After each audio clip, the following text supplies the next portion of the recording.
Olá, amigos. Eu sou Alexandre Morales, diretor dos Sindicatos Bancários de Bauru e região e apresentador do podcast Sem Sistema, o podcast do bancário. Nessa semana, uma convidada especialíssima, Laura Sabino, que inclusive aí consta no Wikipédia, que abriu aí a campanha do Lula. É isso mesmo, Laura? Muito bem-vinda. Se apresente aos colegas de Bauru e fale um pouquinho da sua história. Bom, em primeiro lugar, eu quero agradecer pelo convite. Estar aqui hoje está sendo bem interessante, bem legal. É a minha primeira vez em Bauru. Eu estava ansiosa para conhecer aqui, né? A gente ouve falar bastante de Bauru, da luta aqui. Eu estou bem empolgada para o evento. E também é um prazer estar aqui conversando com vocês do sindicato, dos bancários aqui. Me fala, como é que foi aquela coisa da abertura da campanha do Lula? Parece que você foi uma das pessoas que participaram. Conta um pouquinho pra gente. Wikipedia não é a melhor fonte, porque eles contam a história de um jeito assim diferente. Eu não fui responsável por abrir a abertura do Lula, né? Na realidade, eu abri em Belo Horizonte, mas eu não estava na organização nem nada do evento. Eu tinha sido convidada para fazer algumas entrevistas no começo com as pessoas. E aí, chegando lá, me deram um microfone, falaram, não, vai ser lá no palco e tal. E aí foi uma surpresa para mim também, sabe? Que legal. E também eu vi que você é considerada uma das influências mais importantes, mais relevantes de esquerda. Queria que você se apresentasse, falasse a sua idade, seus projetos, como é que aconteceu isso na sua vida? Como é que você foi considerada assim, uma grande influência do campo da esquerda? Olha, eu tenho 25 anos agora, e eu comecei a produzir conteúdo para a internet, eu tinha ali por volta dos 18, 17 anos. Eu não sei se eu sou uma das mais relevantes, mas eu acho que eu cumpro um papel interessante assim, dentro da comunicação de esquerda. A minha história com a luta política começa a partir da história dos meus avós, porque eles cresceram no interior de Minas Gerais e eles trabalhavam como meeiros, que é basicamente a maneira que a gente chama agricultores ou pessoas que trabalham em fazendas no interior e que não têm a terra. Então, o que eles faziam era produzir e ficar com um pouquinho para subsistência, então uma parte ali para alimentar os filhos e a esposa, e o restante era entregue para o dono da fazenda. E aí meu bisavô, né, ele trabalhava assim durante toda a vida dele, ele tinha mal de Chagas, porque eles viviam em uma casa de pau a pique. E a partir dessa experiência dele, de morrer muito novo, de trabalhar como meeiro, meu avô também acabou se constituindo como agricultor. Então, ele trabalhava no solo, ele cuidava da terra, ele plantava, ele colhia, e parte ia também para o dono da fazenda. Até que um dia o fazendeiro chegou e falou, olha, a partir de agora, essa fazenda aqui vai se tornar uma fazenda de agropecuária. E foi aí que eles se viram, né, os outros trabalhadores e meu avô junto, numa situação de não saber o que fazer a partir disso, porque eles moravam ali, toda a vida deles foram se constituindo como trabalhador rural, e a partir daquele momento eles entenderam que tinham que sair dali. Foi aí que começa a luta por terra na minha família. Então, a partir disso, meu avô vai para a cidade, eles chegam em Belo Horizonte, não tinha onde ir, vão para a favela, né, como a história de vários trabalhadores que são do meio rural, onde nasce meu avô, meu pai, nasce meus tios, e eu cresci em Ribeirão das Neves, que é a cidade que, depois de muito tempo, eles se mudam, que é uma cidade com várias questões de desigualdade, né? Uma periferia ali do lado de Belo Horizonte. E eu cresci com meu pai, já muito imerso na luta por terra, professor do Pronera, né? Que é o programa da Reforma Agrária de Educação no Campo. E foi assim que a política entrou na minha vida. Desde muito novinha, eu cresci tendo assim como referência, logo na primeira infância, essa história, desde muito nova, sobre a luta por terra e movimentos sociais e MST. E, em determinado momento, ali na minha adolescência, eu comecei, inclusive, a me identificar com coisas de direita. Porque, à medida que o tempo passava, eu via muito... Era muito uma ideia de estar entre lugares. Então, a luta do campo era muito viva na história da minha família e na minha também. Ao mesmo tempo, eu vivia na cidade, tinha muitas questões de desigualdade. A gente lida com uma questão de violência muito grande na minha cidade. E aí, na escola, eu lembro que os coleguinhas queriam ver como resolver isso, queriam debater sobre política, queriam saber como que era possível a nossa vida melhorar. E a esquerda estava numa posição de... o que pode ser feito a gente já está fazendo, enquanto a direita vinha com essa ideia de não, vamos debater, vamos mudar tudo que está aí. Então, assim, a minha entrada na política é desde que eu nasci, assim, eu já estava envolta em movimento social e em determinado momento na escola eu fui vendo esse debate ganhar outros contornos. Assim. Então conta um pouquinho pra gente, por que você acredita que a juventude começou a se interessar por política e por que ela foi justamente para o campo da direita? A leitura que eu faço eu cresci vendo a esquerda no poder. E a visão que eu tenho é que algumas gerações anteriores à minha, que é muito essa galera que a gente vê hoje como política, que vê muito em liderança de sindicato, inclusive de movimentos sociais, são uma galera que viu a queda do Muro de Berlim. E isso fez com que elas fossem para a institucionalidade, porque aquela ideia de fim da história, a gente perdeu, e aí vamos ver o que é possível de fazer dentro desse sistema, o que é possível de construir dentro da institucionalidade. E eu cresci vendo isso. E a referência que eu tinha da esquerda era como a ordem, em certa medida. Não no MST, mas como o que se propunha dentro das relações que a gente estabelecia ali, das coisas. E se criou uma ideia que eu acho muito errada, que é que a gente vivia em uma democracia que, do nada, ela entrou em vertigem. Essa ideia, ela pode até ser muito honesta para falar sobre como que a classe média percebeu a ascensão da direita. Mas ela não é muito boa para pensar a periferia, que é o grande ponto que eu acho que teve essa virada para entender o porquê que teve essa ascensão. Porque na periferia, por exemplo, essa democracia onde que se proíbe tortura, onde que as pessoas são seguras para se expressar, onde as pessoas se sentem seguras e confortáveis, ela não chegou. Eu cresci sabendo de casos de irmãos de colegas que eram torturados no beco. A gente tinha que faltar de aula às vezes porque tinha toque de recolher. Falava, não vai ter aula tal dia porque está tendo guerra. E eu entendo que em 2008, quando vem aí a crise do capitalismo, as saídas, quando a gente ia estudar ou debater política, as saídas que a esquerda propunha era a gente está fazendo o que dá, é isso, tem que esperar para melhorar.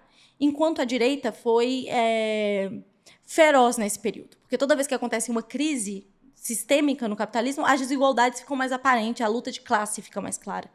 E eles conseguiram entender esse espírito na população, essa ausência de debate sobre alguns temas, e, mais do que isso, entender o que as pessoas queriam participar. Eu falo isso assim como alguém que estava na adolescência, quando teve essa ascensão do debate político e tal. E eu lembro que os livros que se propunham a falar de política de uma forma mais simples eram da direita. Que eles davam soluções muito simples para problemas extremamente complexos. Então, eu acho que é isso. Eu acho que, para além da questão econômica que envolve para propaganda, para tudo mais, a direita conseguiu entender muito o período que a gente estava vivendo no Brasil. Vamos falar um pouquinho? Eu vi você falando em alguns vídeos de como a direita usou bem a questão da internet e de como foi algo planejado, não foi uma coisa espontânea que aconteceu do nada. Fala um pouquinho disso, porque eu gostei muito da explicação que você deu e acho que ficou bem didático e as pessoas vão realmente se interessar muito por isso. Por que eles fizeram toda uma campanha, teve todo um patrocínio, um financiamento? Gostaria que você falasse um pouquinho disso, Laura. Quando a internet surge, né, eu sempre falo isso, a gente tinha uma ideia de que a internet era um lugar de livre discussão. A partir de agora, estamos rompendo com a mídia tradicional, que fica na mão de 5 pessoas que controlam a mídia.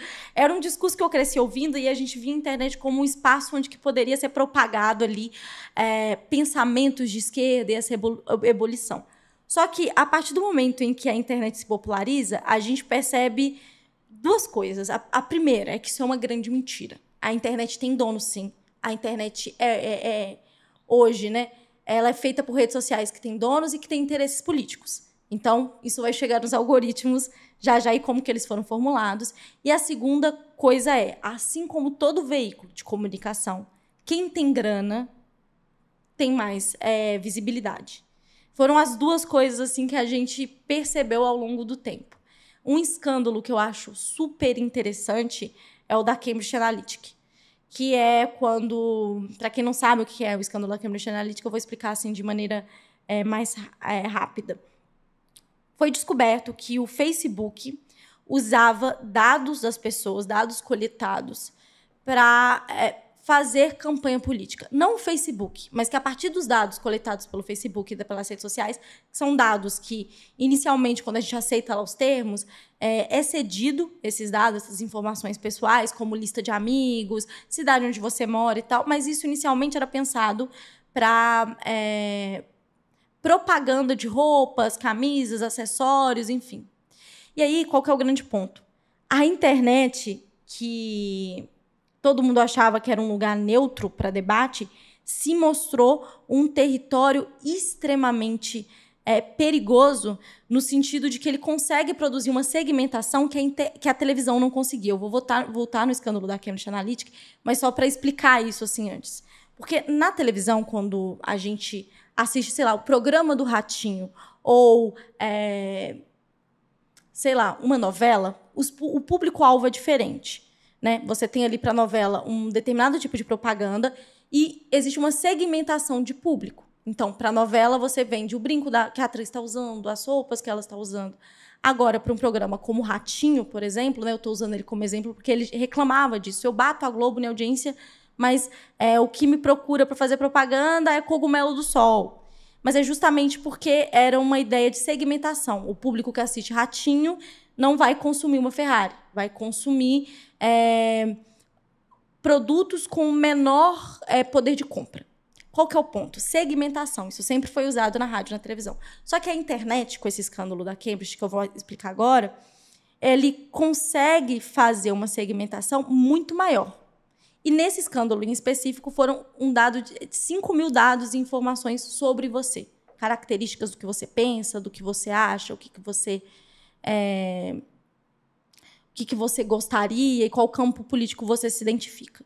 E aí, o que foi esse escândalo? Foi, basicamente, descobriram que os dados do Facebook, a partir de um projeto de um bilionário inglês, estavam sendo usados para causar e para gerar opiniões políticas. Eles separavam um grupo, as pessoas em 3 grupos. Primeiro, eram pessoas que eram politicamente já definidas. A segunda eram pessoas de direita, que também eram politicamente definidas, mas que eles acreditavam que tinha como, a partir daquele contato com as redes sociais e com as publicidades que iam ser geradas, essas pessoas se tornarem mais radicais, então eram pessoas que poderiam ser radicalizadas. E o terceiro grupo, que é o grupo mais importante, que eram pessoas que não tinham opinião muito clara. E aí, o que eles fizeram? A partir de um trabalho coordenado com um psicólogo e com pessoas que trabalhavam no ramo da comunicação e publicidade, eles geraram uma série de... Não sei se é programa a melhor palavra, né? Mas aplicativos e aqueles modelos de perguntas, de questionários que parecem super inofensivos, do tipo, qual personagem do Friends você seria?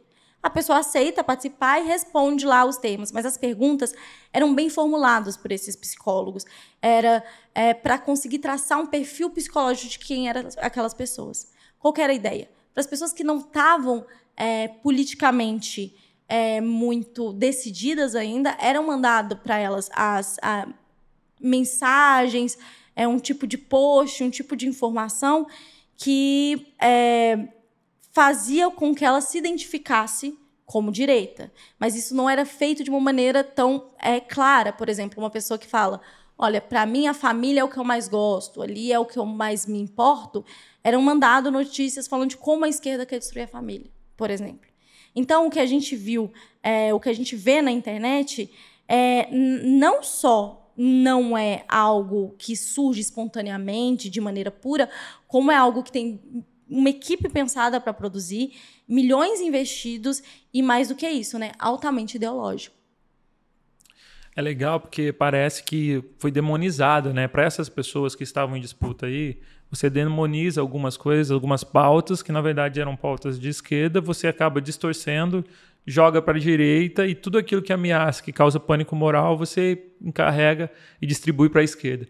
E aí você vai induzindo as pessoas que eram flutuantes a ter um posicionamento até radicalizado, porque elas, poxa, a coisa que elas mais prezam é a família, e elas morrem de medo de que a família dela seja contaminada, né, seja aí com hábitos horríveis, né? E aí a gente chega até na questão da mamadeira de piroca, que é uma coisa que pra gente a gente considera algo absurdo, mas existem pessoas e públicos que eram suscetíveis e essa peça publicitária, na verdade, foi entregue para o destinatário corretamente e causou um efeito que eles esperavam, que eles queriam, né? Seja lá na Inglaterra, seja aqui no Brasil.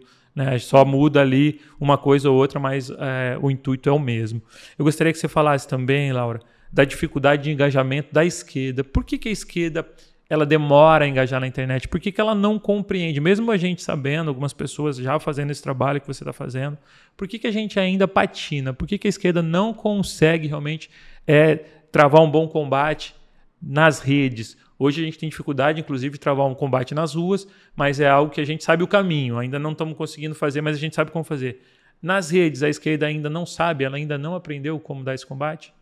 Olha, eu gosto muito do exemplo da mamadeira de piroca, porque é isso. As pessoas olham aquela peça e julgam, nossa, como alguém pode cair nisso? Mas é porque aquela peça não foi feita para você acreditar nela, para ela mexer com você. Não é uma peça publicitária criada para chegar até você e te gerar um incômodo. Né? Esse que é o grande ponto. Porque para as pessoas que acreditariam, e as pessoas que têm medo, e as pessoas que poderiam ser convencidas, aquilo foi entregue e foi inclusive, muito eficaz. Eu acho que existe... É complexo essa pergunta, né? Sobre por que a esquerda perde muito nas redes. Aí eu acho que é importante deixar algumas coisas claras. Quando eu falei lá no começo que as redes sociais elas são ideológicas e que têm donos, isso é uma parte importante para se pensar. O algoritmo na internet ele não é pensado para pessoas de esquerda também, né? Eu já tive, por exemplo, 2 vezes minha conta no Instagram banida. A gente tem várias figuras que também tiveram. Tenho problemas muito grandes em relação à ameaça e como que as plataformas lidam com isso, no meu caso. A gente tem muito recentemente o Elon Musk falando publicamente sobre as intenções dele, política, e como que ele lida com essas questões, né? Ele voltando a deixar figuras que compartilham mentiras, fake news, disseminarem aquilo, enquanto a tolerância com perfis, por exemplo, de esquerda é muito baixa. Então, esse é um primeiro ponto, assim, compreender que, assim como a TV Globo, o Record, que a gente sempre falou historicamente, a esquerda sempre compreendeu que aqueles espaços eram ideológicos, a internet e as redes sociais também são. Além disso, a questão financeira também é muito interessante. Porque a maneira que a direita também tem para divulgar, para pensar planejamento, tem uma estrutura que a galera da esquerda geralmente não tem. Eu comecei meu canal, por exemplo, gravando vídeo em celular. Então, essa questão da estrutura, da aparência, é muito importante. No começo da internet, ali, os primeiros vlogs, né, os primeiros canais do YouTube, eles eram gravados de uma maneira muito mais simples, assim, em casa, com, sei lá. Hoje em dia, já tem pesquisas que mostram que quanto melhor a câmera, o áudio, ele dá uma sensação de credibilidade, né? Se cria. O terceiro ponto, que aí eu acho que a gente já começa a entrar em dificuldades que a esquerda tem, é de compreender as personas da internet. Isso assim, é uma coisa que é um problema pra gente. A Virgínia, por exemplo, né, é uma das blogueiras mais famosas, é uma das Instagramers mais seguidas, mais comentadas, e as pessoas não entendem. Falam assim, mas por que a Virgínia é tão forte? Mas é porque ela consegue criar nas pessoas. E a internet consegue criar isso muito bem. A sensação de proximidade, de intimidade, de você estar vendo ali o dia a dia dela. Obviamente não está. Obviamente você não está vendo como é que ela é mãe de verdade, mas você consegue, é diferente de, mais uma vez, da televisão, que quando vai ter a propaganda de um produto, né, sei lá, um tipo de iogurteira, um tipo de medicamento, para o programa e fala assim, agora vamos aqui para o jabá. Né? Ou, sei lá, o Raul Gil fala, vamos faturar, espera um pouquinho. Ou o Faustão fala, agora é o momento que a gente paga a conta. Você não tem isso na internet. Então, a venda, a disputa, ela se dá de uma maneira muito mais, sabe, assim, debaixo dos panos, uma guerra mais fria. Então, por exemplo, a maneira em que os youtubers, durante o governo Temer, foram usados, eu acho mais interessante do que do Bolsonaro. Porque o Temer não tinha apelo nenhum. E aí, para lidar com as manifestações de rua que a esquerda falava e como a gente estava trabalhando para falar sobre os malefícios da reforma do ensino médio, o que o Temer entendeu? Se eu falar com a minha voz, com o meu tom, com o meu jeito, Nenhum jovem vai acreditar que a reforma do ensino médio é bom. E aí ele pagou os principais youtubers que comunicavam com essa faixa etária para, vamos analisar aqui já que estão falando tanto. Então não ficava claro que era uma pública. Esse é o primeiro ponto. Essa sensação de intimidade. O Whindersson Nunes tem um jatinho. Ele não grava vídeo no fundo do quarto dele sem camisa. Isso é uma persona na internet. A esquerda tem ainda dificuldade de compreender isso. Coloca num campo de burrice. Olha só a pessoa que eles estão ouvindo. Eles não conseguem... boa parte das pessoas não conseguem entender o conceito de comunidade. Que é muito do debate que você falou assim, as pessoas, o que elas têm de mais precioso é a família. E a família, a igreja, é o lugar onde elas se sentem parte de uma comunidade, onde elas se sentem aceitas, que elas sentem que elas são importantes. No fundo, tudo que a gente quer é sentir que a gente faz parte de algo. Porque a nossa vida é muito finda, é muito curta e não tem sentido. Na verdade. E aí, mas só para concluir esse tópico aqui antes da gente ir para o último, que é ainda sobre essa questão da internet, é que essa construção de comunidade, eu acho que é algo que que a esquerda ainda não conseguiu gerar na internet. Entender a importância de curtir, comentar, compartilhar, se envolver, estar ali, distribuir. A direita sabe fazer isso muito bem. E lidar com essas personas assim, na internet. Acho que são pontos interessantes para a gente pensar. Legal isso que você falou da comunidade, a dificuldade da esquerda entender. E me parece que é um outro ponto. A esquerda tem também a dificuldade de entender a comunidade da vida real. Você falou que você frequentou a periferia. Ali, aquele espaço que hoje é muito dominado pelas igrejas. É outra pedra no sapato da esquerda. Por que você acha que a esquerda não consegue avançar, mesmo sabendo da intenção do governo, mesmo o PT tendo especialistas que sabem da importância do público evangélico? Qual que é a dificuldade da esquerda em realmente aglutinar esses espaços? É que as pessoas não entendem, na realidade, o que significa uma igreja evangélica na periferia, né? Eu sou da periferia, eu sou de Ribeirão das Neves. E aí, só para dar uma contextualizada, minha cidade é a segunda pior cidade do Brasil para ser mulher. A gente tem muitos presídios na cidade, né? O maior aglomerado carcerário da América Latina. Tem taxas altíssimas e problemas sociais. Tipo, 60% da população mora em área de risco de desabamento. Enfim, essa é a minha realidade. E o primeiro lugar onde eu vi um instrumento musical na vida foi numa igreja. Primeira vez que eu vi uma bateria, pessoalmente. Para mim, isso só existia em novela. Foi a primeira vez que eu senti que eu fazia parte ali de um grupo, né? Eu ajudava minha madrinha a fazer coisas para o Festival de Milho, e era uma delícia a sensação de você poder ter um lugar no seu bairro onde que você se sente acolhido, se sente parte da comunidade. As pessoas têm dificuldade de entender o que é de verdade uma igreja na periferia. Um exemplo é uma amiga minha que foi num cursinho popular que a gente tem lá na cidade, e ela falou comigo, Laura, sua cidade é engraçada, porque toda esquina tem uma igreja, um bar ou uma boca de fumo. É essa a função assim, que a galera não consegue ver que a igreja desempenha. Ela é uma sensação de acolhimento, de proteção em determinados momentos para as mães, para as famílias. Olha, meu filho está na igreja, então eu sei que ele não vai ser morto pela polícia. Eu sei que ele não vai entrar para o tráfico. Então, tem uma questão de proteção social, tem uma questão de entrega de cestas básicas, o senso de comunidade que a gente estava falando sobre pessoas que estão... que querem sentir parte de algo. A igreja é maravilhosa para fazer isso. Às vezes a galera fala assim, mas foi Deus que fez. Às vezes não, é um senso de comunidade assim que é super interessante, do tipo, o irmão tá passando fome. Vamos fazer agora aqui uma vaquinha pra gente comprar uma cesta básica para ele. Fulano tá desempregado. Irmão, pode me passar seu currículo que eu levo na empresa que está contratando, na minha empresa que está contratando. Então, você cria uma rede de conexões, de contato. A igreja conseguiu desempenhar isso muito bem. E a esquerda, à medida que a esquerda assim, entrava para dentro de gabinete, e não que seja um problema entrar para dentro de gabinete, mas acreditar que a política é feita somente ali é um problema. Não conseguem entender. Quando eles olham para os evangélicos, eles pensam que é um bando de galera burra que segue, sei lá, um pastor que ganha dinheiro em cima deles. Eles não conseguem compreender que o Edir Macedo e um Silas Malafaia, eles não são necessariamente o que a igreja realmente significa nessas áreas de periferia. Eu acho que é isso. Eu acho que falta uma compreensão do que são essas igrejas e como disputá-las. É legal isso que você falou, porque essa confusão realmente existe. Meu cunhado, ele é pastor. E, na verdade, ele não tem salário nenhum, ele tem uma outra atividade junto com a minha irmã. E eles acabam colocando boa parte da renda deles nessa igreja. com esses objetivos que você falou, objetivos muito comuns em igrejas de periferia. Existe uma diferença entre aquele pastor que ostenta e aquele pastor realmente que vai fazer lá aquela assistência que é tão necessária que às vezes o Estado não está fazendo e aí ele acaba mesmo se dispondo. E tem muito a ver com o socialismo, né? A gente vê que esse trabalho, né, feito, o próprio Evangelho de Jesus é muito mais próximo do socialismo do que qualquer direita, e a gente acabou realmente perdendo isso de vista, né? É aquilo que você falou, não são gado, né? São pessoas ali, são pessoas e tem explicação por que elas estão procurando esse ou aquele lugar, esse ou aquele refúgio, né? Tem esse exemplo que você trouxe do seu, acho que é irmão, né? Cunhado, que é pastor, eu acho muito interessante. Eu vou te falar qual que foi, para mim, a pior leitura em termos de comunicação que a esquerda fez nos últimos anos sobre o avanço evangélico, que foi o filme do Edir Macedo.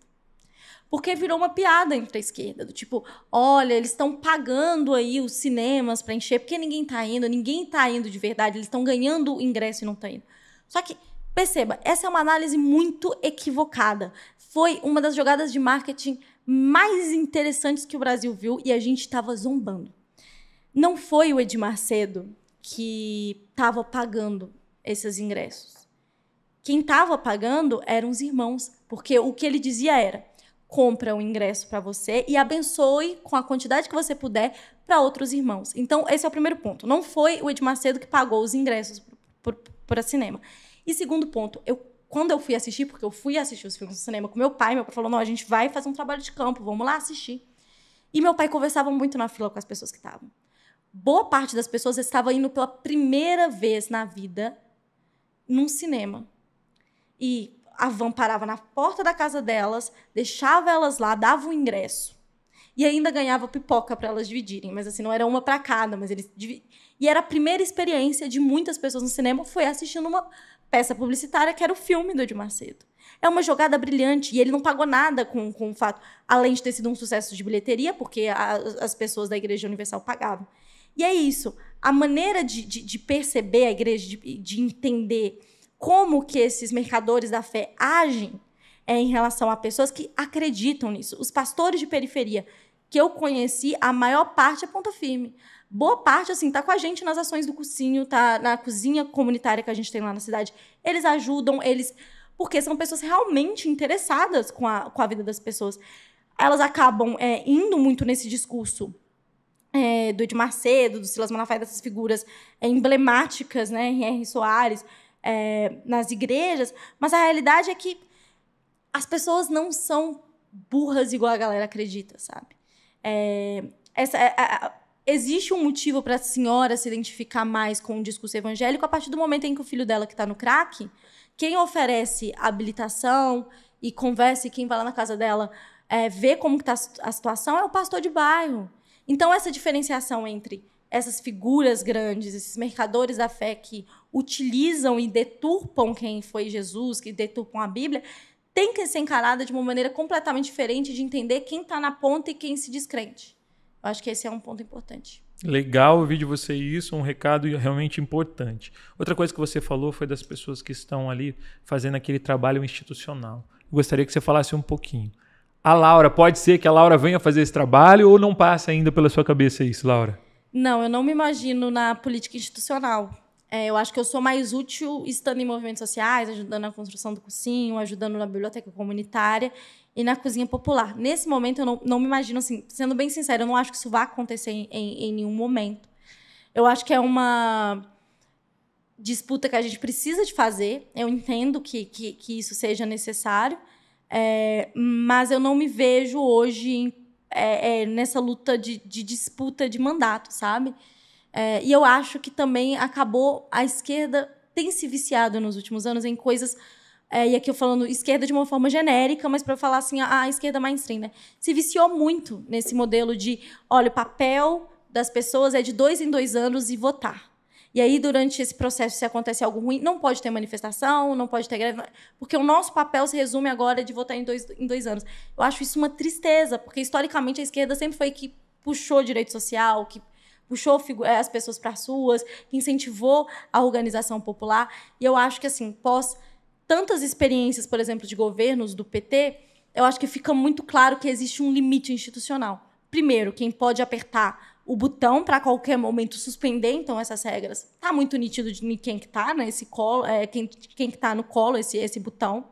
E, em segundo lugar, os limites que é possível dentro desse sistema capitalista que a gente vive, o que pode ser feito para melhorar a vida das pessoas também é muito curto.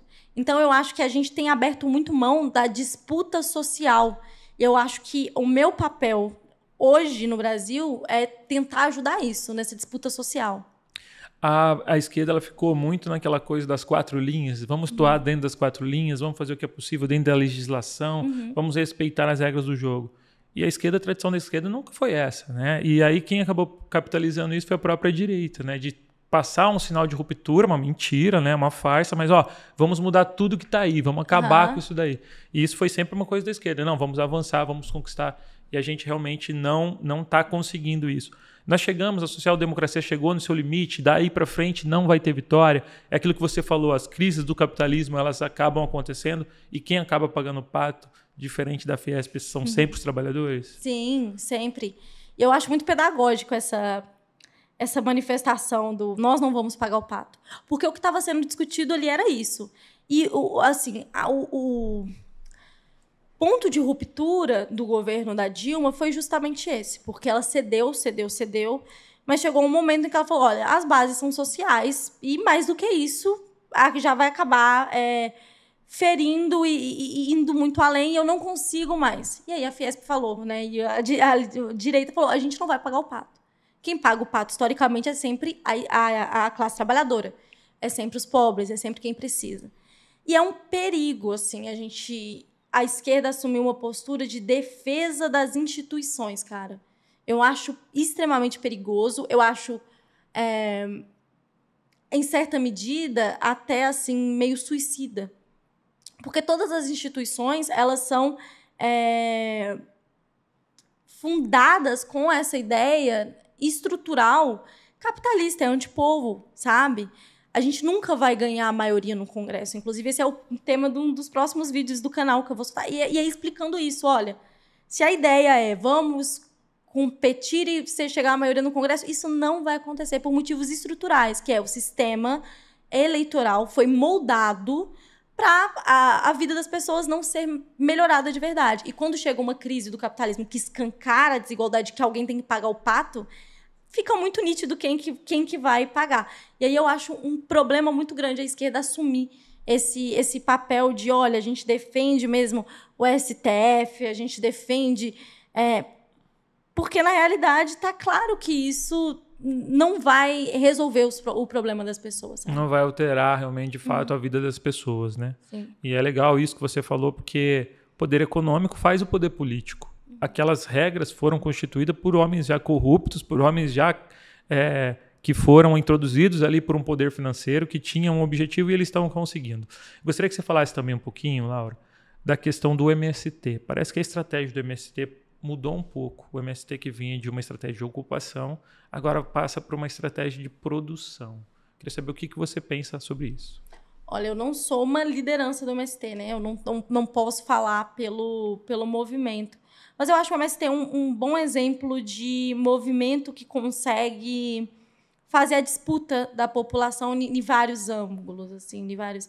A produção e a ocupação, e aí é um grande erro que o Lula cometeu, né? Quando ele foi no Jornal Nacional, ele falou assim, não, porque hoje o MST não é mais como antes, porque o homem do campo antes era muito bruto, que saía invadindo terras. Hoje não. Hoje o MST produz, faz arroz. Isso é uma grande bobagem, porque é uma dissociação do que é o movimento. Só existe produção porque existe ocupação. Essas duas coisas elas estão interligadas. E é esse o grande ponto. Acho que nos últimos anos o MST investiu muito nessa produção, em mostrar o que é feito a partir dessas áreas que foram ocupadas, nesses assentamentos. Mas a ocupação é a linha de frente também do movimento, tanto que agora está na jornada de lutas e está acontecendo em todo o Brasil. Nesse momento, é uma jornada de ocupação. Então, o MST voltou a fazer ocupações com mais frequência, aconteceu em Minas, aconteceu aqui em São Paulo, algumas experiências, em várias regiões também está rolando. Não tem como fazer essa dissociação do MST produtor com o MST que ocupa, sabe? São complementares, na realidade. Então, vou fazer uma brincadeira com você. Você já deve ter visto, você já citou aqui, inclusive, o Raul Gil. Você já viu aquela brincadeira de tirar o chapéu e colocar o chapéu. Então, eu vou fazer o seguinte. Em vez de a gente tirar o chapéu, a gente vai colocar o chapéu do MST. Tá, e eu vou falar para você algumas figuras da política brasileira e você fala se você coloca o chapéu de companheiro nele ou não. Pode ser? Coloca o boné ou tiro o boné. Pode ser? Você coloca o boné, então vamos lá. Glauber Braga. Você coloca o chapéu de companheiro no Glauber, companheiro Glauber do PSOL? Coloco muito, assim, eu acho ele uma das figuras mais exemplares que fazem essa disputa no campo institucional. Acho ele assim, incrível. E mais do que isso, eu acho que ele consegue compreender bem como travar a luta institucional, ao mesmo tempo não abrindo mão das pautas que são relevantes, que são importantes, que são caras para a esquerda. Eu acho que é isso, assim, ele não cede em pontos que pra gente é inegociável. Legal. Ele esteve aqui no nosso sindicato, não faz muito tempo, foi antes da eleição. Agora uma outra pessoa, Sâmia Bonfim. Eu não acompanho tanto o trabalho dela, mas coloco também, eu admiro, assim, as coisas que eu já vi sobre ela, eu acho ela bem combativa. Ela ajudou muito, por exemplo, em relação à CPI do MST, né, que foi mais uma tática que eles usaram, a gente falando de institucionalidade, né, foi mais uma tática que eles usaram para tentar criminalizar o movimento, para atacar, e a Sâmia teve bem na linha de frente, então... Legal. Outro político que esteve aqui, que visitou o nosso sindicato, fez inclusive aqui uma palestra sensacional sobre renda cidadã, Eduardo Suplicy. Nossa, eu gosto muito do Suplicy, assim, eu acho que eu sou uma pessoa péssima para falar sobre ele, porque eu admiro muito, eu acho ele muito punk, eu gosto bastante dele como muito figura. Legal, é uma figura totalmente exótica, ele veio aqui, cantou, foi super divertido. Agora eu vou pegar aqui duas figuras aqui, você está colocando chapéu em todo mundo, o pessoal acha que você vai falar bem de todo mundo, então eu vou pegar duas figuras aqui. Você conhece bem, o Zema. Fala um pouquinho do Zema. Pior figura, né? O Zema é o Bolsonaro de sapatênis, cara. Literalmente o Bolsonaro de sapatênis. Que é, inclusive, assim, o que eu acho que vai ser nesse pós-Lula terceiro, que eu acho que vai ser ainda muito bolsonarista, mas eu acho que depois disso a disputa vai ser com figuras como o Zema. Tarcísio, aqui de São Paulo, que vocês veem bastante, que é essa ideia de uma direita que pensa, que coloca uma política neoliberal igual do Paulo Guedes, igual do Bolsonaro, mas que são mais limpinhas, discursivamente não vai falar tanta bobagem quanto... Não vai comer farofa, sujar roupa. É limpinho, sabe? Fala de um jeito assim que não incomoda tanto, inclusive a elite, né? Porque o Bolsonaro indo no negócio da ONU, errando palavras, é uma coisa que incomoda também. Constrange, né? E que causa muito barulho, sabe? A gente se mobilizar contra uma figura como o Bolsonaro é fácil as pessoas entenderem que aquele cara é o inimigo. E uma figura como o Zema é um problema, porque ao mesmo tempo que ele coloca em prática políticas iguais do Bolsonaro, né? Ele é esse Bolsonaro repaginado, mas causa menos incômodo nas pessoas. Então, eu acho que é assim, uma das figuras mais abomináveis que a gente tenha. E eu espero que vocês de São Paulo não conheçam tanto ele igual a gente está experienciando lá em Minas. Aqui em Bauru começa um movimento, algumas poucas pessoas, de fazer o novo acontecer. Fala um pouquinho, qual que é a sua percepção do Partido Novo, já que é ele que está lá dominando o seu estado. Eu recebi alguns ataques, alguns processos do Novo, né, na minha vida. Alguns processos judiciais, né? Engraçado, porque eles são contra a censura, mas tentaram me censurar algumas vezes. Mesmo escrito que era uma sátira, mas que tudo ali é verdade, né? E eu acho bem legal nesse... Deixa eu só contar uma história aqui do Novo. Quando eles me processaram, porque eu fiz um propaganda que o nome é... Novo é diferente, é top, é moderno. É o nome do vídeo. E o vídeo viralizou, né? Eu acho que bateu, 5 milhões em algumas redes. Acho que no Instagram chegou em 1 milhão. TikTok também viralizou. Twitter, o negócio explodiu, assim, chegou em vários políticos do Novo. E tinha uma parte no processo que estava escrito assim: ela mente ao dizer que o Zema deu... que os donos da Localiza receberam isenção de impostos, porque eles doaram para o Zema, para a campanha do Zema. Isso nunca aconteceu, a Localiza nunca doou para o Zema. Quem, na realidade, doou foram os donos da Localiza. Os caras tiveram coragem de colocar no contrato isso, você sabe? No processo, quer dizer isso. Que defesa brilhante. Que defesa brilhante, assim, muito bem pensada, muito bem montada. Inclusive, eles perderam o processo. Mas é isso, assim, o Novo é uma tentativa de dialogar com as pessoas que se identificaram com o discurso de direita, né, que foram cooptadas em todo esse processo, mas que não gostam justamente do jeito do Bolsonaro. E aquela ideia, né, não está liberal o suficiente. Se deu ruim é porque não está liberal o suficiente. É isso, assim, é meio um partido empreendedor que vem com esse discurso antipolítica muito forte. Então, é aquela ideia de se o fulano de tal é empresário, já é rico, já é milionário, para que ele iria querer pegar dinheiro público? Para que ele vai roubar? E aí, né, assim, ele não precisa. Ignorando que, na realidade, assim, o Estado sempre foi apropriado, sempre foi dessa galera, né? Eles são ricos exatamente por causa disso. Exatamente por isso. Então, é isso. Eu acho que o partido mais demagógico que a gente tem no Brasil hoje é o Novo.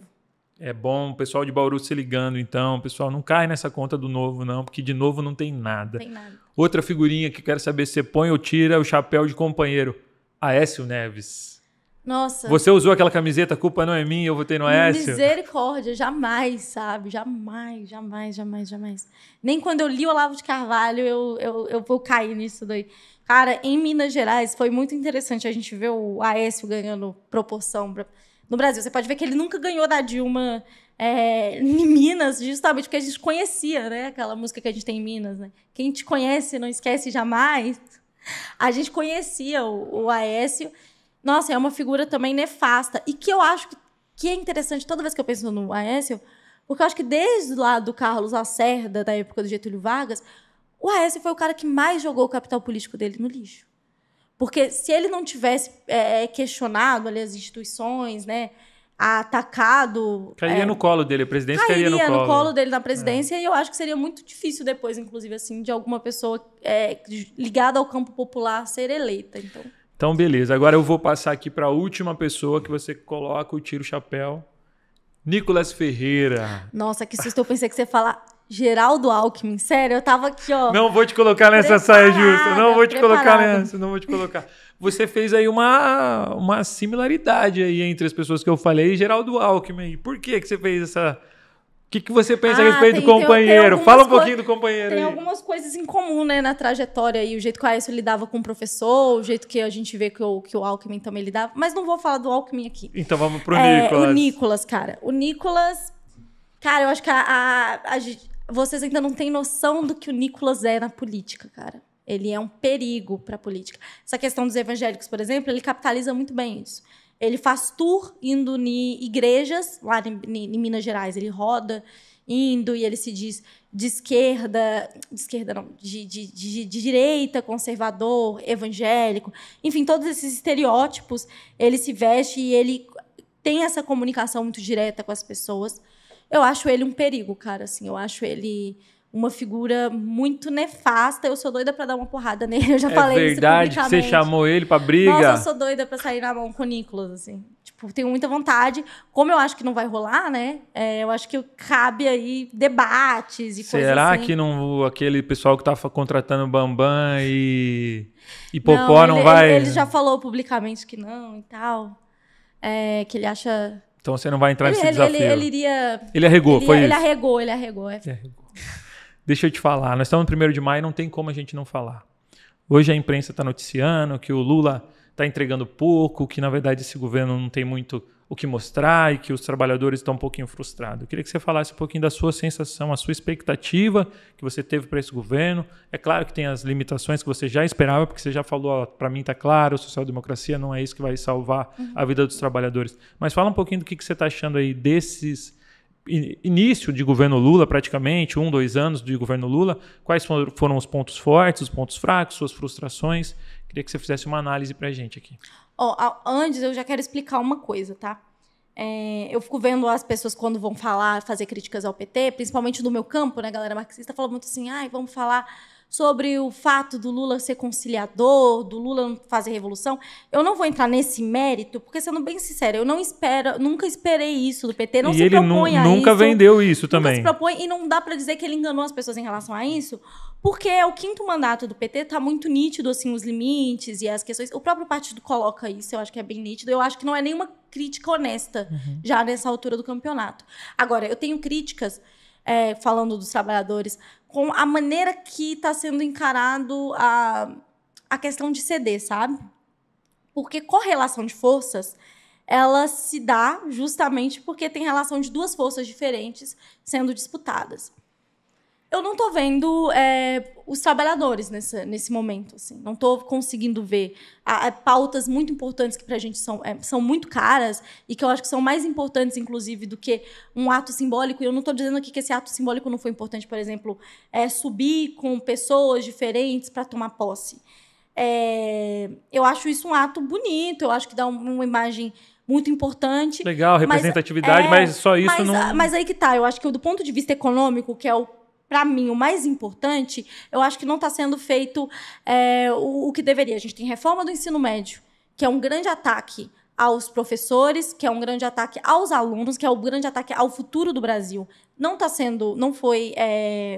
acabaram com essa reforma do ensino médio, não tentaram construir um outro modelo que era combativo ao anterior, mas que expressasse algo politicamente interessante e pedagogicamente interessante também para os alunos e para a população, para a sociedade brasileira, né? Não teve essa revogação. A reforma trabalhista está mantida, a reforma da Previdência está mantida e, principalmente, assim, o arcabouço fiscal, que é um grande problema, que a gente vai ter que lidar nos próximos anos. E eu acho que o que me irrita um pouco, quando eu falei que está sendo colocado como se o papel das pessoas fosse votar de 2 em 2 anos, é justamente porque nessa correlação de forças, eu acho que seria necessário estar tendo uma disputa mais efetiva desse poder. Porque se é um governo de coalizão, ele está para ser disputado. Eu acho que tem uma ideia, o bolsonarismo deixou todo mundo tão assustado que a galera está assim, então não podemos fazer nada, porque se a gente fizer qualquer coisa vai ser... O plot twist é que isso não vai resolver o problema. Essa não vai resolver a questão. A gente tem que disputar tanto o governo como também as suas, tem que disputar os espaços, a gente tem que ocupar mais nesse Dia dos Trabalhadores. Eu acho que é uma grande questão que essas pautas dos trabalhadores sejam levadas à frente. E tem pautas assim, extremamente importantes que eu gostaria de estar vendo elas serem concretizadas e que eu, sinceramente, não acredito que vão ser por canetada. Eu acho que vai ser por luta social. É isso, eu acho que é um governo de coalizão que até agora está cedendo muito para a direita, para essa galera rica e pouco para quem elegeu. Laura, para a gente finalizar, eu tive o contato, uma das primeiras vezes que eu vi você falando foi num vídeo do Thiago Santinelli, que eu adorei, realmente sou fã, acho que faz um trabalho muito legal de humor, aliado à política. E ele falou do seu Projeto Curumim. Queria que você falasse assim, de maneira bem breve, como é que foi esse projeto, como é que ele nasceu, o que aconteceu com ele e quais são os próximos passos, porque eu estou sabendo aí que você está aí com uma galera para realmente reinventar esse projeto. Conta pra gente. Então, tinha um espaço muito importante para a história da minha cidade, que era o Curumim, que foi construído por um erro, que na realidade era para ser em Belo Horizonte, uma divisa de Belo Horizonte com Ribeirão das Neves, mas aí erraram e construíram em Justinópolis, que é na minha região, ali em Ribeirão das Neves. E era um lugar onde que a gente ia para fazer atividades. Eu tenho muita lembrança de eu comendo mingau lá, porque eles davam comida. E aí foi abandonado pelo poder público na cidade. Começou, então, uma ocupação espontânea de cultura no lugar. O lugar que não estava sendo usado para nada, a gente começou a fazer oficinas todos os dias da semana, fazer uma cozinha popular lá dentro também, e várias atividades interessantes para a comunidade, enfim. E isso acabou assim despertando desafetos políticos dentro da cidade, obviamente. Eles não queriam que o espaço estivesse sendo usado ali, ainda mais porque ficou claro que a gente não ia apoiar politicamente o prefeito. Começaram a rolar algumas fofocas, algumas mentiras sobre a gente, que não foi eficiente, porque a comunidade continuou com o projeto, continuou próximo do projeto, até que um dia aconteceu um incêndio em uma situação bem complicada, assim, para dizer o mínimo, em condições bem suspeitas.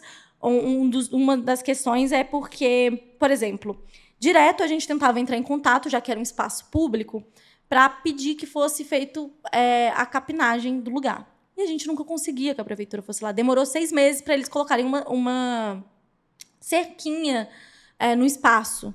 Quando aconteceu o incêndio, 30 minutos depois já tinha um trator lá. E depois que o trator tirou, né, as coisas, inclusive, para impossibilitando a gente de poder fazer perícia, ver o que aconteceu para gerar o incêndio, já estava um grupo de pessoas, assim, menos de 1 hora depois, cercando o lugar com um muro mesmo, assim, construindo e colocando placa. Então, foi uma ação muito rápida e a gente não sabia o que aconteceria dali para frente com o projeto. Foi aí que a gente resolveu tirar do papel um projeto que a gente já tinha há muito tempo, que tinha dado alguns problemas, que era a ideia de um cursinho. A gente teve problema com o espaço que a gente estava antes. E agora a gente conseguiu, né? Graças à vaquinha que a gente fez, as contribuições, a gente está abrindo um espaço próprio, que vai ter junto tudo que tinha no Curumim. Então, a gente vai ter o cursinho popular, que não tinha, mas que agora vai ter. A biblioteca comunitária para a população. A nossa cozinha agora vai estar lá. E uma das coisas mais interessantes é que agora vai ter atendimento psicológico também, aberta para a comunidade. Além de várias ações interessantes, assim, tipo aula de capoeira, projeto de moda, aula de informática. Enfim, estamos bem empolgados, assim, tá dando bem certo o projeto novo e, enfim. Que legal, que legal. E, assim, eu sou formado em psicologia, então fico muito feliz de ver um projeto com vocês, tendo aí os profissionais especializados para ajudar, o pessoal contribuindo e devolvendo para a sociedade de alguma maneira, né? Tomara que vocês tenham um êxito muito grande nessa retomada. Espero que ninguém taque fogo lá, né? Que assim, realmente bem suspeito. Mas se botarem fogo, a gente constrói outro. Acho que essa é a questão. Assim, eu acho que vocês vão voltar ainda mais forte. E fala um pouquinho o que você veio fazer em Bauru para a gente finalizar a nossa entrevista. Laura Sabino, o que você veio fazer aqui, olhando para a câmera ali? Explica aqui, o que você veio fazer aqui? Pessoal de Bauru, eu vim aqui para a atividade do 1M que a gente vai ter, Dia do Trabalhador aqui na cidade, no Armazém do Campo. A gente vai bater um papo sobre os desafios, sobre a questão de mobilização de classe, a questão de movimento social, da questão da importância dos sindicatos. Eu estou muito empolgada, assim, eu preparei uma fala que eu acho que vocês vão gostar muito. Eu acho que ela vai ser um pouco incômoda em alguns pontos, assim, meio polêmica, mas é disso que a gente gosta mesmo. Acho que vai dar super certo e eu espero vocês lá, sabe? Eu acho que vai ser uma atividade muito boa, estou empolgada. Que legal. Então, assim, hoje na rua Araújo Leite, 547, no Armazém do Campo. Não deixe de comparecer. Laura, eu agradeço demais aqui a sua presença. Foi muito bom bater um papo com você. Só vou te liberar porque eu sei que a sua agenda é muito corrida e você vai ter muita coisa para fazer. Minha última pergunta. O Galo vai ser campeão brasileiro? O Galo tem que ser campeão brasileiro. E a gente está num momento bom, tá? Porque, assim, não satisfeitos. Eu tô até tirando aqui, ó, para ver o escudo do meu time. Não satisfeitos em ver o Cruzeiro 3 anos na Série B, né? Foi um momento aí incrível. A gente viu agora o Cruzeiro ser um time vítima de especulação futebolística. Foi comprado para ser revendido. Ele tá ali muito triste, meu namorado que é cruzeirense, tadinho. Olha, mas que situação, ter que ouvir isso depois de 1 hora de programa sério. E vencemos aí o último clássico, né? No nosso salão de festas, que é o Mineirão, lá em Minas Gerais. E é isso. Abraço aos mineiros que moram aqui em Bauru e que torcem pelo Galo. Então tá bom. Divulgue aí suas redes sociais, por favor, pra gente encerrar. Minhas redes sociais é Laura Sabino. Eu tenho todas as redes. Então, Twitch é MyLaura. Mas vocês jogando Laura Sabino, vocês encontram. Assim como no X, né? Antigo Twitter, YouTube, Instagram e TikTok. É isso. Bom, pessoal, esse foi mais um podcast Sem Sistema, o podcast do Bancário. Não deixe de compartilhar, comentar, falar o que você achou da entrevista. Deixe seu like ali, se inscreva no nosso canal. Foi um prazer ter a Laura Sabino aqui. Ótima semana a todos. Esse é o Sindicato dos Bancários. Sempre na luta.